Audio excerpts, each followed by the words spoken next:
In this video, I'm going to talk about how you get gout and how it forms in the body. So first of all, there are to mention the two main organs that involve in the regulation of uric acid in the body, because uric acid is directly related to gout. So first, it is the liver. And then this is where purine is broken down to uric acid for disposal. Where does it dissolve? So it will send to the kidneys for disposal of uric acid through urine. Alright, so it will send through your bloodstream. So this is your bloodstream. So it will first broken down and it will send through the bloodstream. Right. Okay. So let's say now you have big meals like some red meat, a good steak, and then you have some seafood. You have some seafood as well. Seafood, and then you have beer. So these, especially seafood and meat, they are high in purine. This kind of purine. So it will produce purine to the kidney, to the liver, sent to the liver to be broken down. This excess unwanted purine has to be broken down to uric acid for disposal here. So what happens is, so it will be broken down after through a degrading process. This will form uric acid. So this tiny uric acid will travel all the way. Will travel all the way to the kidney to be disposed of through your urine. Let's say now I have 6 channels. Just hypothetical. Let's say I have 6 channels to dispose of the uric acid. It's a normal condition. This is what every normal, healthy human being, this is our process. There's a key. The uric acid will go out from here through this urination. So it will be regulated. This is how our body regulates uric acid. But the problem comes when you eat too much of these things. Too much, a lot, and you drink a lot of beer. So beside purine, these high protein food, meaty food, also contains a lot of protein. And protein will be broken down to amino acids, which our body don't need a lot. So when there's too much amino acid, the body has to send the amino acid to the liver as well. The amino acid in the liver to be broken down to another a substance known as urea. So it's urea. So this urea, the thing is called urea. So this is a urea. So just like uric acid, urea will be sent to the kidney for disposal through another channel, let's say. So it has to sacrifice, close down the 6 channels, and then have to face by these are for disposal of urea. So dispose of by the urea. Okay. So and this side will dispose of uric acid. So because it's closed down, the burden, there's still more work here. There's large resources, I would say that, to dispose of the uric acid. So it may cause a slight build-up of uric acid in your bloodstream. So because our blood must always maintain at a pH of 7.365,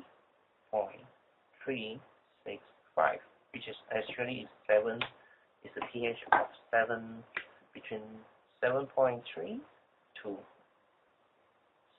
7.4. This range we call alkaline. It has to maintain in this way. But when there's too much uric acid built up here, the body has to balance itself. So now let's say these are the cells in your body. These are the cells. These are body cells. Okay? And body cells. Tiny body cells. So there is always an exchange of nutrients or substance between the bloodstream and the area. This area is known as interstitial fluid, the area between the cell. So there's no direct contact between the cell and the blood.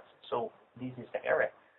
But when you have too much workload for the kidney, and you take in too much of all these things, all this food, if you burden the kidney, the liver to produce more and more uric acid.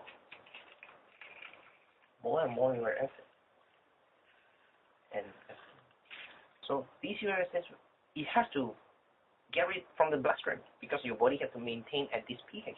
So what they do is they will throw out this uric acid temporarily, well, as I say, into the interstitial area. But the problem is if this thing, with the hope that if this thing return, the ability return, so this thing will start to go off and you go back to the bloodstream and get rid of it. But the problem is if you constantly eating high purine food, you constantly burden your kidney, so the ability to dissolve of the uric acid drops. There will be a lot of uric acid that's around in your body. And there's one place that like to go is your feet. You get thicker and thicker, it will seep into it. This uric acid will seep into it until you reach a level which is the saturation point. There's too much acid into the joint, the synovial fluid. What happens is they will crystallize. When they crystallize, what you get is these crystals is known as foreign substance to your body. So, and your body will come up with reaction, inflammation. This is how you get gout. Right? So you take medicine, and you take painkiller, the anti-inflammation, the gout will go away, but the acid is still there. The crystal is still there. So if your uric acid is not regulated, as more acid goes in over the time, every time it forms a new crystal, you get an attack. That's why all those drugs doesn't really work, because they don't get rid of this thing. So another thing is, if the uric acid remains high over a period of years, so not only does your joint affected, it also affected if it go to the surface of skin and it crystallizes as well. What they form is thing known as toxic or tophus, and something like this from white particles. These are crystallization, right? So this is an overview of the crystal, the uric acid crystal, the actual uric acid crystal. Just from the crystal. This is what happens. This is how you get gout. And if you don't do anything over the years, it's not only crystallized in this area, it's also crystallized in the kidney and form kidney stones, which will eventually destroy your kidney to become like this. And as your kidney go down, the ability to dispose of the channels all turn off, left a minor one, and the vicious cycle. Then build up of toxic here, and then the uric acid cannot be disposed of in the joint. So eventually, if this one shut down as well, even no point going for dialysis because kidney both shut down, it becomes like this. Eventually, this is the first filter. The second filter spoiled is the liver. When the liver gone, you are gone.